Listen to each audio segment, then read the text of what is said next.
Bonjour, vous êtes bien sur la boîte vocale d'Annick Granger. Vous écoutez Le Ruban de la cassette, un podcast où j'appuie sur record, on jase et j'écris une chanson.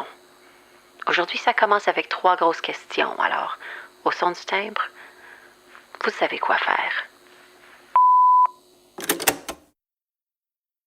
Épisode 8. On fuit la mort, on suit la mort. C'est bizarre. On a déménagé du Québec. On est allé à Kamloops, mon frère est mort. Overnight, on a déménagé à Regina parce que la sœur de mon beau-père était morte. Je vous présente Francis Marchildon-Cropa. Francis, c'est un ami de longue date. C'est un gars plein d'énergie, un lecteur, un mélomane, un enseignant extraordinaire qui a passé plusieurs années dans le Grand Nord du Québec. C'est l'aîné de 7 enfants et père de 2 garçons.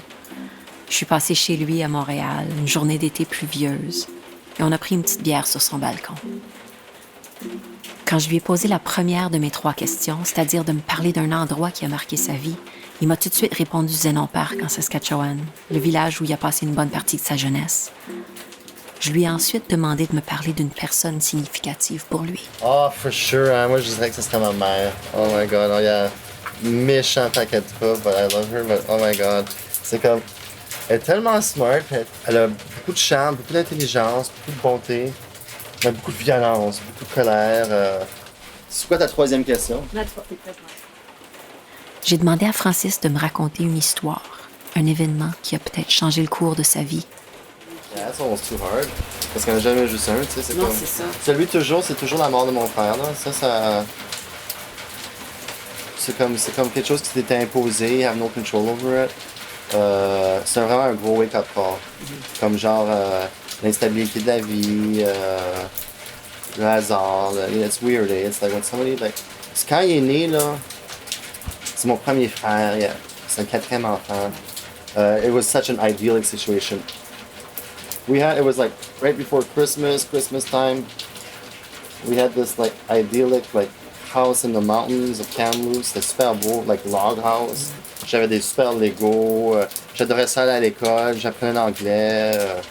Ma mère était enceinte, elle était tellement contente. C'est un garçon. Il sentait bon, il touchait. Tous les jours, j'ai juste passé des heures à le regarder, like, oh my god, this is the coolest thing ever. C'était 8 ans, 9 ans, 8 ans peut-être. So, quand il est mort, même juste le choc de partir tout de suite comme ça, là, puis voir comme une seconde les choses sont super correctes, l'autre seconde, il n'y a plus rien qui est correct, là, c'est comme... Mais then, like, j'ai vu le Grand Nord aussi, là, c'est comme vraiment... les suicides, tout ça, c'est the same thing, hein, c'est la mort, hein, c'est comme... Quand tu vois la mort, là, you're like, whoa, that's the real deal, like... This is like, you can talk yourself out of almost anything, mais pas la mort, tu sais. You can make sense of almost anything juste en parlant, puis en vivant, puis en just being whatever, alive, you know, eating, shitting, sleeping. Mais quand la mort, elle arrive, là, you're fucking like, you're done. Francis m'a parlé de plein d'affaires, mais surtout de sa mère et de son petit frère qui est décédé quelques semaines après la naissance. J'aurais pu aller dans plein de directions, mais c'est ça l'histoire qui m'est restée dans la tête. Mais la difficulté, c'est que il y a une grosse partie de moi qui veut pas écrire cette chanson ici. C'est non seulement parce que c'est le pire du pire, perdre un enfant ou un frère ou une sœur, mais aussi parce que je suis qui, moi, pour parler de ça? Est-ce que c'est trop? Mais l'objectif de ce podcast, au départ, c'était d'essayer de me mettre dans la tête de quelqu'un d'autre. Alors plus j'y pense, l'objectif, c'est peut-être aussi de parler de choses dont j'aurais jamais pu parler autrement. Je veux la mort, là, moi je peux pas croire qu'on en parle pas plus, je peux pas croire que le monde, c'est comme... Tout le monde, toutes nos décisions, tout est basé sur ça. Puis le monde, c'est like, pas de vie sans mort, it's like the basis of life. Puis c'est comme tout le monde goes ahead, like living like it doesn't exist. It's crazy, it makes no sense. Everything, like this whole way we're raping planet Earth, les Indiens, tout, c'est juste comme déni de la mort. Everybody's on a huge... Dit Francis en prenant une grosse puff de sa cigarette. Déni de la mort. Mais je suis pas fumeur, je suis prof de gym. De quoi parle cette chanson? Cette chanson parle de... toucher les expériences de la mort et partir. Puis qu'est-ce que ça fait de partir? C'est comme essayer d'éviter la mort, essayer d'éviter la douleur. Mais on fuit la mort, on suit la mort en quelque part. C'est toujours dans les environs, d'une place à l'autre. Puis je pense plus on essaye d'éviter la mort,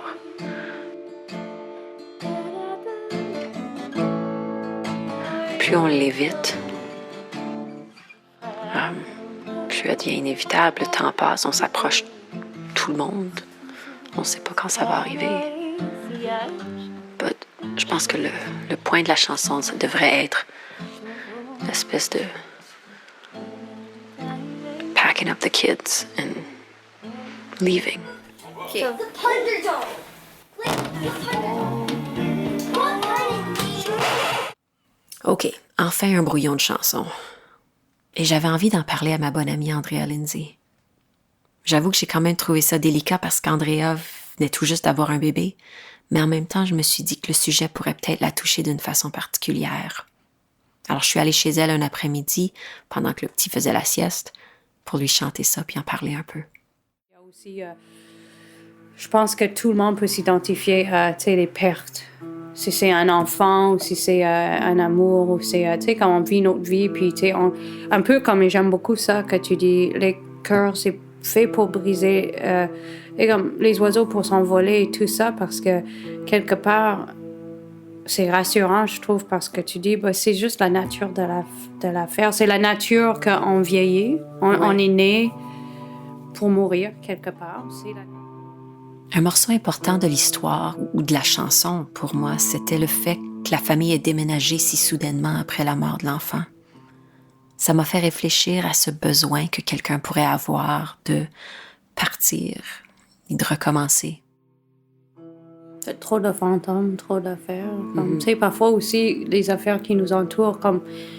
Et je me rappelle, j'ai parlé avec mon chum de ça il y a des années, mais on parlait de, tu sais, comme par exemple, je me suis déjà divorcée, puis, tu sais, justement, cette personne en question, on allait à Berlin, il n'est jamais revenu, puis toutes ces boîtes, tous ces objets, mais moi, j'étais littéralement comme entourée de tous ces objets, tu sais, de tout, tu sais, et puis de l'appart où on a vécu, lui, il était ailleurs avec zéro contact que de la vie qu'on a vécue ensemble, mais c'est vrai que les objets ont un pouvoir, les murs, les places, comme peut-être pour, c'est ça, pour changer de décor, comme on a des objets, comme plus qu'on est adulte, plus qu'on traîne des objets d'habitude, puis plus qu'on a, tu sais, on fait une maison, et puis on s'entoure de plein d'affaires, mais c'est parfois des affaires qui nous rappellent un peu trop du passé, ou tu sais, c'est comme ça pèse.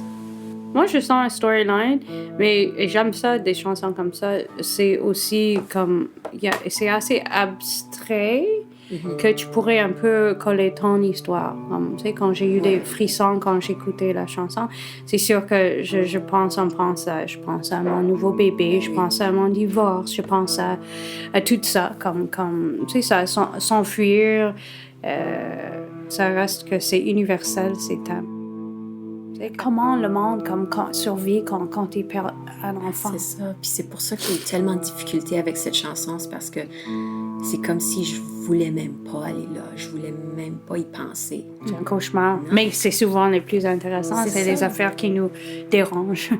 Ça parce que ça nous touche quelque part à l'intérieur de nous. Trop profondément parfois. Tu sais, des bobos, là, ça touche des bobos. C'est ça, on ne veut pas imaginer la souffrance. Non, je trouve que ça capture bien ça. Puis j'aime ça, on fuit la mort, on suit la mort. Donc, quelque part, on fait les deux en même temps. Je voulais planter l'idée d'une naissance. L'image rayant de lumière au creux de l'hiver. On la sent, mais ça reste vague au refrain. Puis, pour finir la chanson avec la réelle fuite qui était... J'imaginais mon ami Francis puis ses deux sœurs sur le siège en arrière, puis la mère en avant qui conduisait. Puis pour moi, ça, c'était comme une photo qui est restée dans ma tête. Puis je voulais que la chanson finisse là-dessus. J'aime ça. Alors, c'est comme un oiseau maman qui, tu sais, qui c'est elle avec les petits. Puis Oui, puis tu me fais réaliser ça aussi. Il y a la phrase qui revient toujours, les oiseaux, genre les enfants c'est fait pour aimer, les oiseaux pour s'envoler. Moi, dans ma tête, quand je l'écrivais, l'oiseau c'était l'enfant, mais à jaser avec toi, je me rends compte que l'oiseau, ça pourrait être autant la mère que l'enfant. Oui. Ouais. L'amour, c'est facile à faire.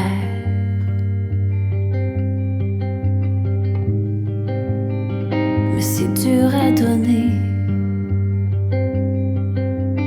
Déjà 3 petits et un autre en Noé. L'amour, y en a jamais trop. Je passerai ma vie à leur faire des bébés. Déjà 2 marines, ce sera pas le dernier. Les yeux c'est fait pour rider, les femmes pour quitter. Mais les hommes c'est comme les flots, faut s'en occuper. Les cœurs c'est fait pour briser, les enfants pour aimer. Les oiseaux pour s'envoler, on fuit la mort. On suit la mort. Oh, oh, oh, oh.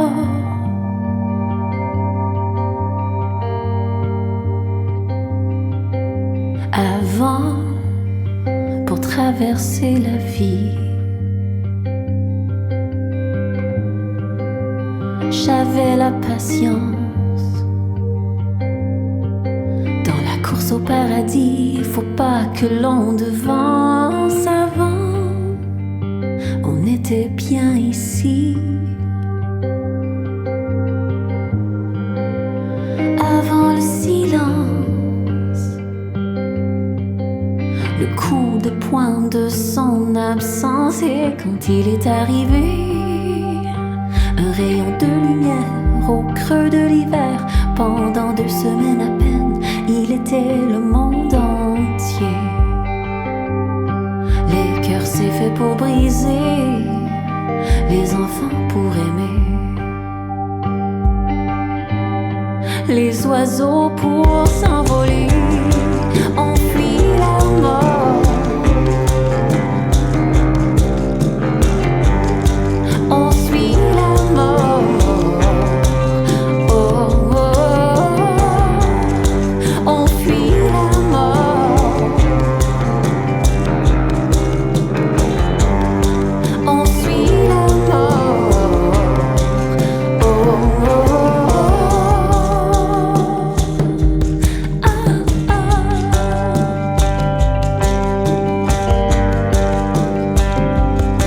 Avant le soleil levé,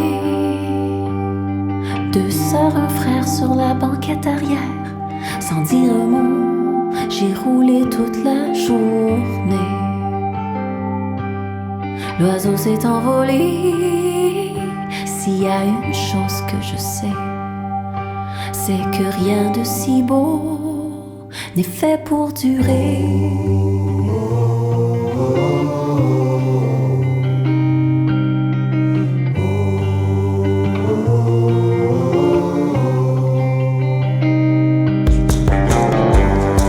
On fuit la mort. On suit la mort. Oh, oh, oh.